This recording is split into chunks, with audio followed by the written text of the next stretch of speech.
તો મેપના માધ્યમથી જાણીશું કે આજે કયા કયા જિલ્લાઓમાં વરસાદની સંભાવના છે સવારથી લઈને સાંજ સુધીમાં। તો આ તસવીરો આપ જોઈ શકો છો કે મધ્ય ગુજરાત, દક્ષિણ ગુજરાત અને સૌરાષ્ટ્ર આ વિસ્તારોમાં આજે વરસાદની સંભાવના છે। દરેક જિલ્લા ઉપર નજર કરીએ તો સૌરાષ્ટ્રના 2 જિલ્લા છે, ભાવનગર અને અમરેલી। આ બંને જિલ્લામાં વરસાદની સંભાવના છે, જ્યારે મધ્ય ગુજરાતમાં દાહોદ અને મહીસાગર અને છોટાઉદેપુર આ વિસ્તારમાં પણ આજે વરસાદની સંભાવના રહેશે।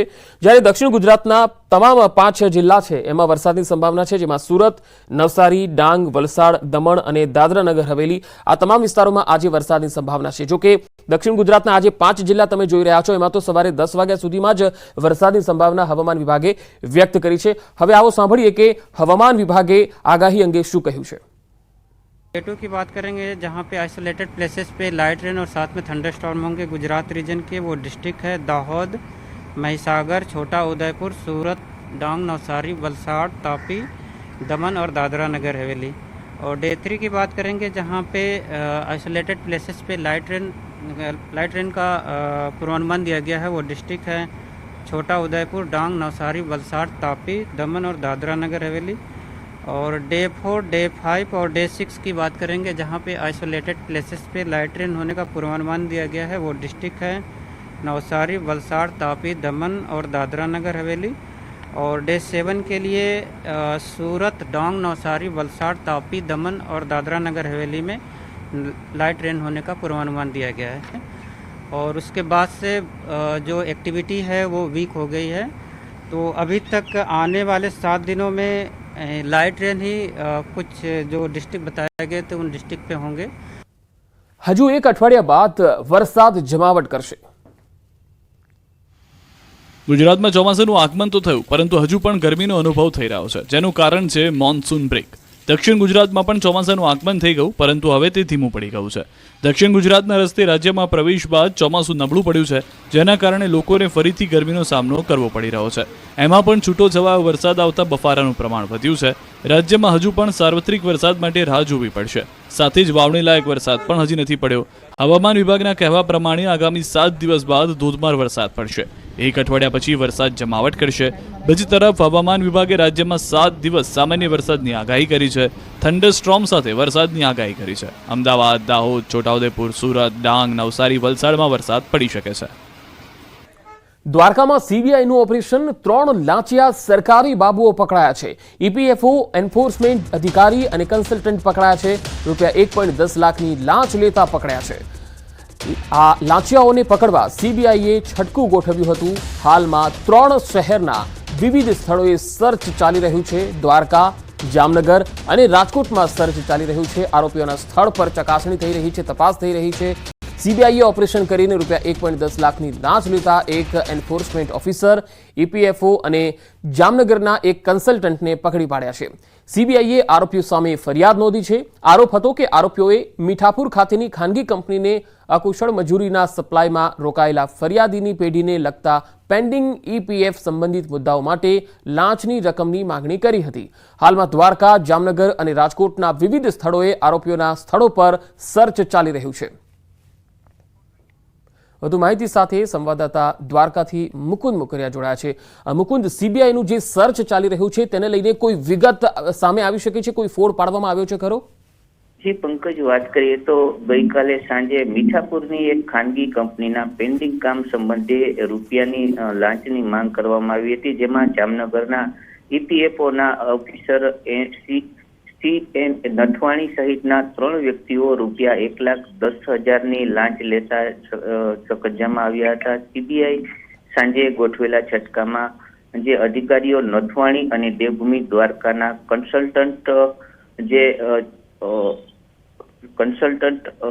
ભાયાણી અને તેમનો પુત્ર જય ભાયાણી પણ ઝડપાયા હતા। સીબીઆઈએ રાત્રિના જે મીઠાપુર પંથકમાં ઓપરેશન હાથ ધર્યું હતું અને મોડી રાત સુધી આ ઓપરેશન ચાલ્યું હતું। તેમાં જે 3 વ્યક્તિઓ છે તેને ઝડપી અને આગળની કાર્યવાહી હાથ ધરી હતી।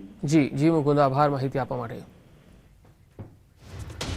નીટ યુજી પરીક્ષા વિવાદમાં સુપ્રીમ કોર્ટમાં આજે સુનાવણી છે। ઉમેદવારોની એક અરજીમાં પેપર લીક અને ગેરરીતિ મામલે સીબીઆઈની માંગણી કરાઈ છે। સીબીઆઈ તપાસની માંગણી કરાઈ છે અને સાથે જ નીટ યુજી પરીક્ષામાં પરીક્ષા કેન્દ્રોમાં હેરફેરની પણ રજૂઆત કરાઈ છે। ખાસ કરીને અન્ય રાજ્યોમાં જેમાં ઓડિશા, કર્ણાટક, ઝારખંડના ઉમેદવારોએ ગુજરાતના પંચમહાલના ગોધરા કેન્દ્રને પસંદ કરવા પર શંકા વ્યક્ત કરી છે. તો નીટ પરીક્ષાને રદ કરવા અને પેપર લીક મામલે સીબીઆઈની તપાસની માંગ કરતી અરજી પર આજે સુપ્રીમ કોર્ટમાં સુનાવણી થશે. આ અરજી સાથે સુપ્રીમ કોર્ટમાં બીજી અરજીઓ પર પણ સુનાવણી થવાની છે, જેમાં નીટની પરીક્ષા રદ કરવા અને કાઉન્સેલિંગ પર રોકની માંગ કરાઈ છે. સાથે નેશનલ ટેસ્ટિંગ એજન્સી તરફથી દાખલ ટ્રાન્સફર પિટિશન પર પણ સુપ્રીમ કોર્ટમાં સુનાવણી થશે. એનટીએ સુપ્રીમમાં માંગણી કરી છે કે દેશભરની હાઈકોર્ટમાં 2024ની પરીક્ષા વિરુદ્ધ થયેલી અરજીઓ ટ્રાન્સફર કરીને સુપ્રીમ કોર્ટમાં સુનાવણી કરવામાં આવે. 5મી મેના રોજ આ પરીક્ષા યોજાઈ હતી.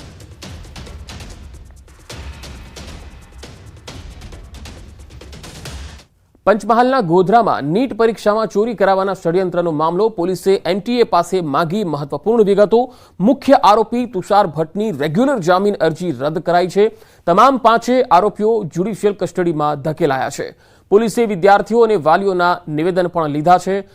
પરશુરામ રોયને મેડિકલ એડમિશન માટે નાણાં આપ્યા હોવાનું પણ સામે આવ્યું. 2.30 કરોડ રૂપિયાના ચેક મારફતે નાણાકીય વ્યવહારો પરશુરામ રોય સાથે કરવામાં આવ્યા હોવાનું તપાસમાં જણાઈ આવ્યું. જે વિદ્યાર્થીઓની યાદી મળી આવી હતી તેઓ પૈકીના વાલીઓ અને વિદ્યાર્થીઓ દ્વારા નાણાકીય વ્યવહારો કરવામાં આવ્યા હતા.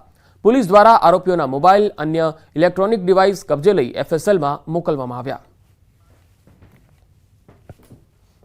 તેમાં મુખ્ય આરોપી તુષાર ભટ્ટ દ્વારા જામીન અરજી મૂકવામાં આવેલી હતી, પણ પોલીસની હાલ સુધીની જે તપાસ છે તેનાથી કોર્ટ મેજિસ્ટ્રેટ સાહેબ ખુશ હતા અને એનાથી એમને સંતોષ છે. અને મેજિસ્ટ્રેટ શ્રીનું એવું પણ જણાવવાનું થાય છે કે આ જે રીતના તપાસ ચાલી રહી છે અને આ જે પ્રમાણે આમાં જે પુરાવાઓ મળે છે તે મુજબ હાલ એમના જામીન અરજી નામંજૂર કરેલી છે અને એમને હાલ કસ્ટડીમાં ચાલુ રાખેલા છે. તો કન્સલ્ટન્સી માટે અને મેડિકલ અથવા અન્ય કોલેજોમાં એડમિશન માટે રોયની પોતાનું સેમિનાર ચલાવતો હતો અને એના કારણે આ બધા કોન્ટેક્ટમાં આવેલા હતા. સારી કોલેજમાં એડમિશન અપાવવાની વાત કરીને ઘણા લોકો આ લોકો પાસેથી 30 લાખથી લઈને 50 લાખ 60 લાખ અલગ અલગ જેવા પેરેન્ટની સ્થિતિ એ પ્રમાણે ચેક લીધેલા છે. રાજકોટ આગકાંડમાં આરોપી અશોકને કોર્ટમાં રજૂ કરાશે. પોલીસ સમક્ષ હાજર થયેલા અશોકને કોર્ટમાં રજૂ કરાશે. આરોપી અશોકસિંહ જાડેજા ગેમ ઝોનની જમીનનો છે માલિક. ગેમ ઝોન દુર્ઘટનાની ફરિયાદ બાદ આરોપી ફરાર હતો. ગઈકાલે પોલીસ સમક્ષ રજૂ થતા સત્તાવાર ધરપકડ કરવામાં આવી. આરોપી અશોકસિંહ જાડેજા અંધ છે. પોલીસે આરોપીનું મેડિકલ ચેકઅપ પણ કર્યું હતું. ટીઆરપી ગેમ ઝોન આગકાંડમાં પોલીસે 6ના નામજોગ ફરિયાદ કરી હતી, જેમાં 5 આરોપીઓ પકડાયા હતા, જ્યારે 1 અશોકસિંહ જાડેજા ફરાર હતો. આમ પોલીસને નોંધાયેલ 6 નામજોગ આરોપીઓ પકડાઈ ગયા છે. અત્યાર સુધીમાં આ કેસમાં પોલીસે 10 આરોપીઓને પકડ્યા છે.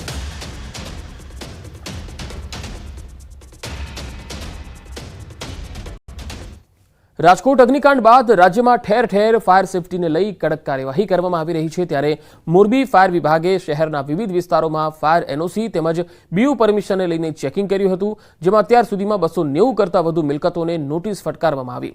પંચાસર વિસ્તારમાં ફાયર સેફટી વિના ગેરકાયદેસર ચાલતા પ્લે હાઉસ અને ટ્યુશન ક્લાસીસ સામે પણ કાર્યવાહી કરી ચેતવણી અપાઈ છે.